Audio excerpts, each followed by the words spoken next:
સિહોર ખાતે દિવાળી પર્વને લઈને લુખ્ખાઓનો આતંક, પાચોડા વિસ્તારમાં તોડફોડ કરી।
આપના નામ છે, હકીકત શું બન્યું છે, કયા વિસ્તારમાં બન્યું?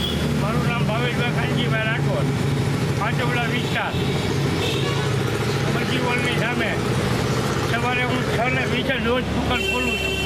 સવારના 6:20 હું દુકાન ખોલવા આવતો હતો ત્યારે મેં જોયું કે અહીંયા 5 બાટલા પડ્યા પાણીના, એના બધા બીજડા બધા ઘા કરી બધું ખોલી નાખ્યું અને આ ઓટલો તોડી નાખ્યો। માતાજીનું બાજુમાં મંદિર છે, અમે રોજ રાતથી સેવા કરવી છીએ કે આ એક બોમ્બ ફોડ્યો, આવું બધું ફ્રીજ એક મેકેલું છે, ફ્રીજનું તાળું તોડવામાં આવ્યું, આવા બધા તત્વોએ રોજ બીજી વાર નુકસાન કરેલ છે। અને દારૂની બોટલો 2-3 અહીંયા પડી હતી, કેટલા બધા રોડ ઉપર, અને આ જે બધું પડ્યું। સવારે પછી મેં આ પત્રકાર સાહેબને ફોન કરીને મેં બોલાવી અને આ બધું બતાવડાવ્યું અને જાણ કરી। એટલે મારી વિનંતી છે કે આ તત્વોને કે સજા કરવી જોઈએ અને સીસી કેમેરામાં જેટલા લોકો આવી ગયા હોય એને બધા લોકોની। આમ કેટલું નુકસાન હશે? આમ જ્યાં 15,000 થી 20,000 રૂપિયાનું નુકસાન કર્યું। આપણા પરિચય સાથે? મારું નામ અલ્પેશભાઈ છે, મારા તુલસી ફર્નિચર નામનો શોરૂમ છે ને ઉપર હું ત્યાં રહું છું।